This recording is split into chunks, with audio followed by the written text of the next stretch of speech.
Congratulations to all our PhD recipients.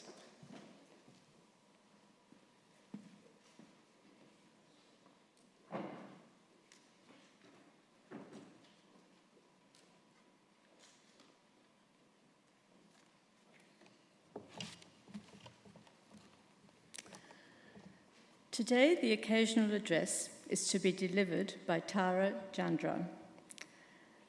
And it's my great pleasure to introduce her as the daughter of one of my great colleagues.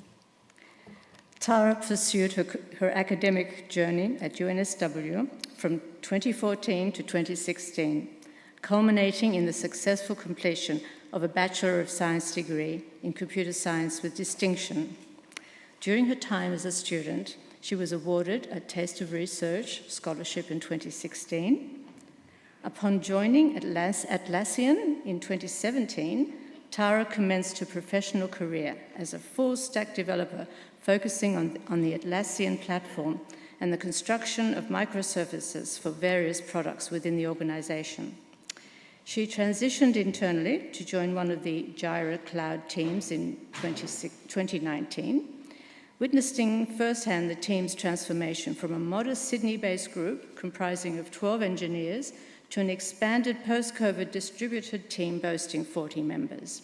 Tara played a pivotal role throughout this evolution period.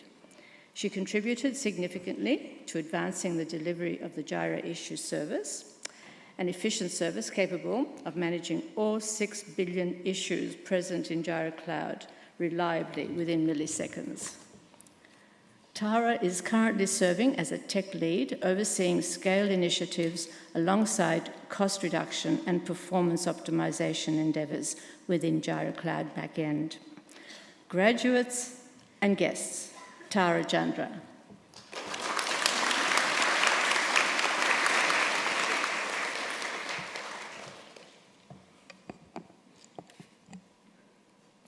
Pro-Chancellor, Dean, distinguished guests, friends and families, and most of all, graduating class of 2024. It is an honor to be standing before you confirming that this isn't a dream. You've graduated. It's worthwhile to take a few moments to reflect on what brought you here today. For me, it was a love of maths, so I would be remiss if I didn't bring up something maths related today. The number 7 is very special to me. It was the price of my go-to ham and cheese from the Quad Food Court.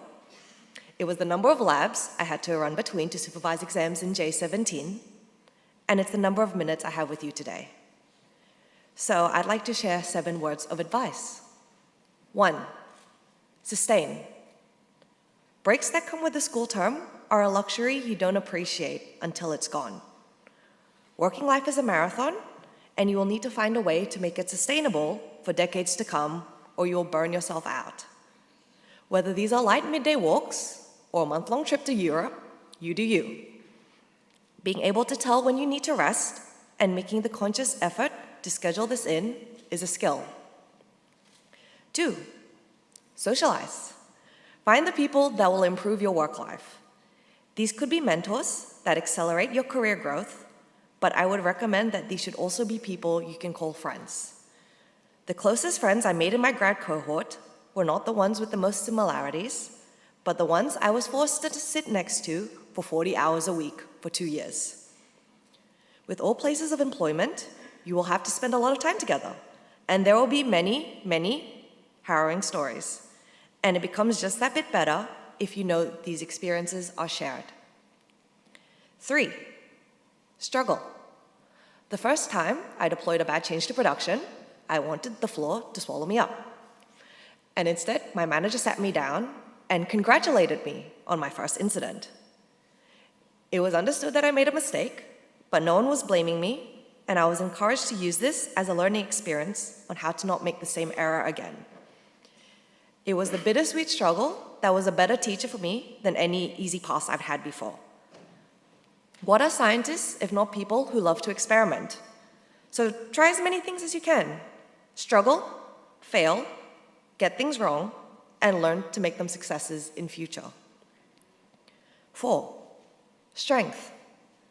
A strength is a natural talent that we've invested time in cultivating. It should be something we love to do and something that others thank us for. It sounds like if we were always working towards our strengths, we'd be much more fulfilled, except our culture is full of how we fix our weaknesses. To quote author Danielle Laporte, "So what makes you strong? Do more of it. And more still. Find ways to get even better at it. Dare to be focused on your natural capacities. Say yes to what you love, what inspires you, what lights you up. It takes some kahunas, but it beats well-rounded mediocrity any day. You do yourself no favors by expending all your energy and happiness into ticking the same boxes on a list shared by everyone. Realize that your unique combination of strengths is what makes you, you. Lean on these strengths to help uplift your weaknesses and find someone that can complement your set of skills. 5, stretch. A very common interaction I have nowadays is that I complain to an acquaintance that my neck hurts. They ask me what I do for a living, and when I say I work with computers, they go, "Oh." One of the great curses of our industry is that we are frequently desk-bound. So invest in that ergonomic setup. Incorporate exercise into your daily routine. The sooner you do it, the sooner you guarantee a higher quality of life that carries you into your later years. 6, shape. I've always believed that engineering was a creative field. We have the ability to come up with novel ideas in the solutions we build. And then earlier this year, I joined a Dungeons & Dragons group. And suddenly the playing field of challenges is how a group of 6 adventurers can scale a cliff with only 5 sets of climbing gear. For those interested in the answer, it is to turn one of the adventurers into an owl. There are artistic parts of your brain that will stay dormant for years if you do not seek the opportunities to exercise them. So create. Think in ways that are not constantly confined by the same limitations. Knit, paint, write, perform. Know that you have the ability to shape your ideas into a reality, and it is incredibly rewarding. 7, student. Regardless of whether you are looking to pursue further education or you have put your formal studying days behind you, I encourage you to be a student for the rest of your lives. We have the privilege of working in an industry that encourages its people to constantly evolve. Find the learning opportunity in everything, understand where you need to change, grow from it, and do this until you can't anymore.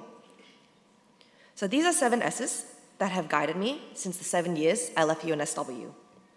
Sustain, socialize, struggle, strength, stretch, shape, and student. I hope that any of them can help you along the way and that you find your own words to guide you. And maybe in 35 years, I will be called back here and my new number will be 42, and I'm sure you'll all be grateful to not have to sit through that.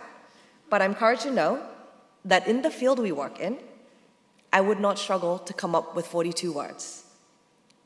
There is much to learn, much to unlearn, much to relearn, and that will always be true. But graduating class of 2024, today is not a day for learning. You've done enough of that for now. So today, I'll send you off with only a single word: celebrate.